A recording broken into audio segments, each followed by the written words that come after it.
Okay, so our next step as we continue to work with our map of our farm here, and again, I'll use the college's farm if you're working on your own. Obviously, you'll be using your own farm. Our next step is actually to zone out the different soils for sampling, and hopefully you've watched the video talking about soil sampling and some of the justifications for zoning soils as we work with them. To keep it fairly simple and generic so that everybody can use the same kind of information, we're just going to use the soil survey, the web soil survey information to zone out our soils. And when you did that assignment, you submitted the web soil survey to me, the download that you have from that. Now I actually processed that. I gave you back a file that is zipped. Inside that zip file are information about the crop productivity. In the case of Iowa, use the CSR2. In case of other states, it may just be crop productivity, but it's a map of productivity. So what we're going to do is bring that into this map. And by doing that, we're just coming over to this plus symbol right here. My first step, by the way, as I mentioned, okay, you got it as a zip file, download it to your computer. Whoops, it's a little slow today. Go in, unzip it. In this case, mine was named CSR. You may have a different name on it. Unzip it in your folder, your ICM folder, your farm folder that you created. I think most of you have called it ICM. Mine's a little bit different on the screen just because I'm trying to manage my data. But again, whatever folder you have all this farm information in, unzip it, and you'll see in there a shapefile, .shp. That's what we're going to add. So we'll just click on that, open that up, bring that in, and when it brings in a new file, it puts it to the end. So you can't see it because it's underneath, obviously, the photo. Pull it up in the layer so it's above the photo as we look at it. And there is my CSR map with my fields laying over top of it.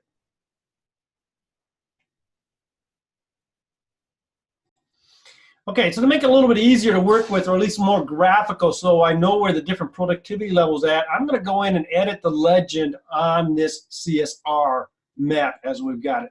So we're going to come down to Properties.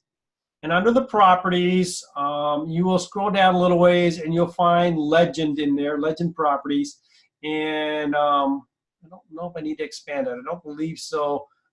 Come on down here. See if I can find that in here. I'll pause for a second. Make sure I know what I'm doing here.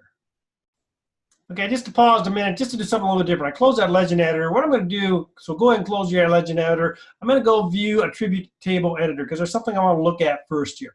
This is the information that came in with that soils. Obviously, here's the ID, object ID, and so forth. That stuff isn't that important.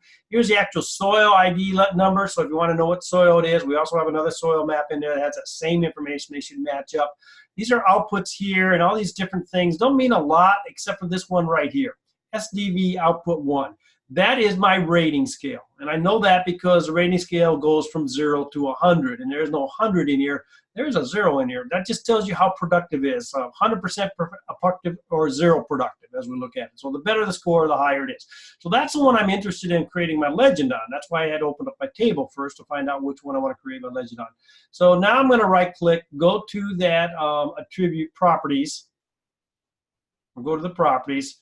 Go to the attribute editor, and we're in here on the properties now, excuse me, and we're going to come down here to coloring scheme, and we're going to change the coloring scheme on this, and we're going to change it on that SDV output 1, and we're going to add for SD output 1, we're going to put a color of yellow, which I don't consider very good. I'll click OK, and the value for yellow is going to be 0 to 20 and enter that one. Then I'm going to add another color. So I'm going to put 5 scales in here if you haven't sorted that out. We're going to go light green. Click there. And that's going to be 21 to 40. Enter that. Then we're going to add another one. Whoops, that didn't go in. Sorry about that. 21 to 40.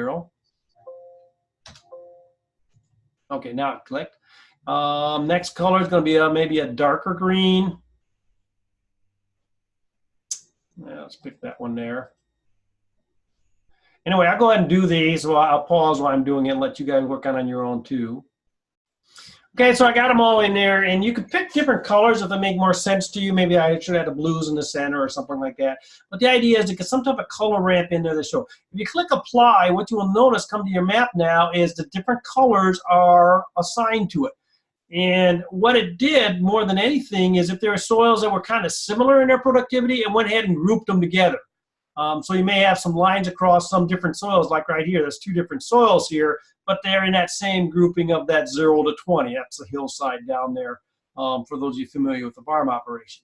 So that gives us some idea how productive our soils is, with the dark blues being really good, lighter blue, dark green, light green, then your yellows as we get to those. So now what I'm going to do is I'm going to go in and zoom into my fields and start creating zones. And I'm just going to start up at top again, just like I did with my fields.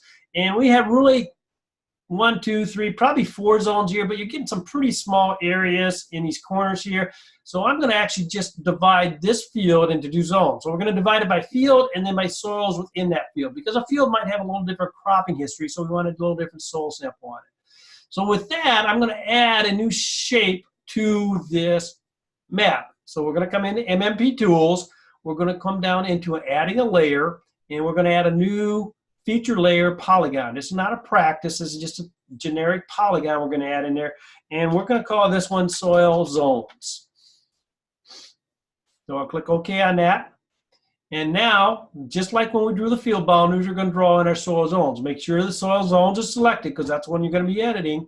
And I'm going to click on a plus shape, and kind of didn't have a big enough area here, it looks like, but it'll work for us. I can pretty much assume what's going to happen up there. And you'll notice I'm kind of drawing around here, get down here, and then right click, yep, to finish. And we'll call this. Now, when you name your soils, I like to use the year in there. And I'm doing this video may be a couple years old if you watch it here in the future, but I'm doing this in 2019. So if I'm going to go out and pull all these soil samples this year, I'm going to call this one 1901. Okay, that way it also reminds me when was that sample taken. Now, for those of you doing a college's farm, we have some recent soil samples out there. I'll get you a zone map that you can look at. So anything that's been sampled in the last 3 years, we're not going to resample. Okay, we're only going to sample anything that's older than 3 years. So we'll use the numbers for those samples that are up to date, and we'll add 1900s to the newer zones that have 2 older samples.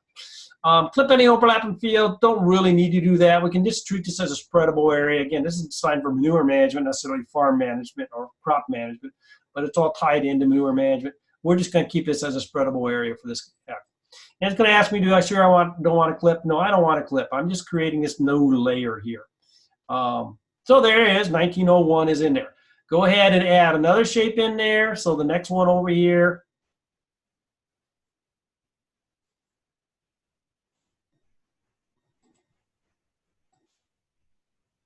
And I finish up in, and then I go ahead and finish there. We're going to call this 1902. If this is the first time you're sampling, you're going to have them all 19 something as you do them. And I'm going to say, go ahead and yes, do that. It overlapped a little bit. It shouldn't have overlapped a little bit like that. Sorry about that. I'm not sure why I did that. Anyway, we're going to do the same thing with other fields down here. I'm going to add in another shape down here on this field.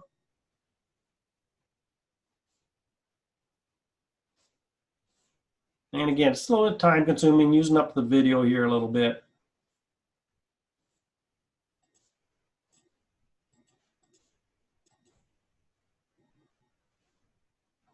And that's 1903. Click OK on that. Sure. And that creates a new one. So do that for the entire farm. I'm not going to take all the time here to do the entire farm for you to show what's going on, but I am going to show you the next step here. Actually, no, just continue to do that. I guess the next step I'll worry about in a separate video. When you're all done, you can zoom out and take a look at this. Let's get to my zoom button here. Come down here, zoom to full extent. That'll take out the whole farm. I can turn off the CSR if I want, but I'll leave that on with the 1900s in there and the numbers in there for all my zones.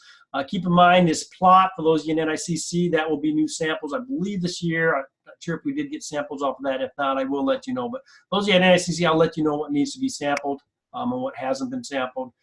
So these are just the areas you're going to sample. If it's a waste area, it's not farmed, obviously we're not going to sample that. When you're all done, just like we've done before, is we're going to come up here and export the map. And that's what you'll submit to me once your zones are done. The next step we'll be doing is actually getting these zones and uploading them to the internet so you can actually access them with your smartphone, so you can walk out there with your smartphone with the GPS enabled on your smartphone and be walking around in that zone. But we'll show you that in another activity. So that's how this one worked. Again, do the entire farm. When you're done, submit that map to me. Sounds good?